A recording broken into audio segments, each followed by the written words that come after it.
Hey guys, welcome back to Econ Time with SK. So grab your notebooks, your favorite cup of coffee, and let's get started. Welcome back to the very last video for the chapter on demand. And if you've gotten through the last two videos, this one should be a piece of cake. Here we're going to deal with the remaining three shift factors.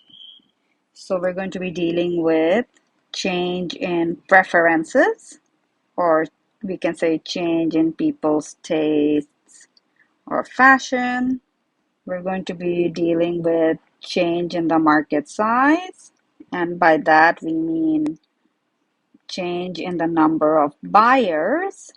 And then we're going to talk about expectation of future prices. What you expect will happen to prices in the future. It is not about prices of today. It's not about today's price. Okay, so let's get into it. Change in taste and preference. Actually, it was quite difficult for us to visualize it back in the 90s when I was learning economics for the first time. So, ancient times. But actually, this is something because you guys are the TikTok generation, you guys are exposed to social media. This is something that you can see almost on a day to day, week to week basis. All right.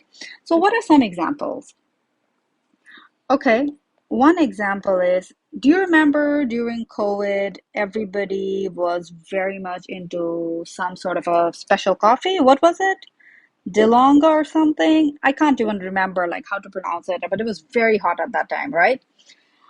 And so what happened? Suddenly everybody was making that very frothy coffee. They were making TikTok videos on it and everything. It was just all over our social media, right? What does that mean?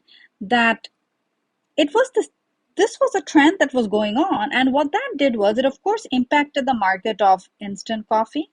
So people were buying more instant coffee so they could make this DeLonga coffee or whatever. They were probably buying more sugar, so they were buying all the ingredients that went into it. Okay, maybe people were buying more frothers so that they could make the foam, right? So this was just a trend that was very hot during those COVID years, and now it's gone. Okay. Some other trends can you think of? Well, I'll give you one example. Holud. You know that thing that is essential for Bangladeshi cooking? And we've been having it for generations. Suddenly it became very hot, very trendy among white people. All right. And suddenly they came up with something called golden milk. Do you know what is golden milk?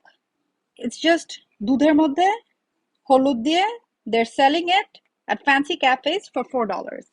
All right. The thing that Desi moms have been feeding to their kids for years and years suddenly became very hot. All right. And then, this, this I have to tell you, okay. Um, I saw my nephew having, so he lives in the US. All right. So he's been inspired by this Hollywood trend. He was having oatmeal plus sugar plus apples, that we expect all of that. Oatmeal is usually a very nice sugary breakfast item. It's a nice treat. But then he added holot to it. Like how? Why? Please, why? Right? So this is just, it's the holot trend, right? It suddenly became very trendy and considered to be very healthy to put it into everything. So of course, they put it into everything but curry, where you should actually be putting holod. Anyway, so this is how changes in preferences, new fashion trends can actually affect the demand for goods. All right. Okay. So having said all of that, let's look at an example. All right. So let's take this example. Okay. So let's take the case where, there are a lot of influencers. Okay. And they start promoting protein shakes. Okay. And this basically tell you, what, if you take protein shakes, it's very healthy for you. You're going to get slim very fast and you're going to get muscles and you don't even need to work out that hard because, you're having these amazing protein shakes. So it's very hot. All right. They start promoting it. So what happens is as the videos go viral, people start buying more and more protein shakes. So they buy more at each and every price. All right. So this essentially is our Step 1. So when they buy more at each and every price, that means whatever is the price, people are going to buy more and more protein shakes because the influencers are promoting it and it seems like a very hot item. So when that happens, in step 2 we see that the demand for protein shake, it actually goes up. And then finally, step 3 always talks about the shift. So in step 3, we see that the demand for protein shake demand curve actually shifts outwards from D1 to D2.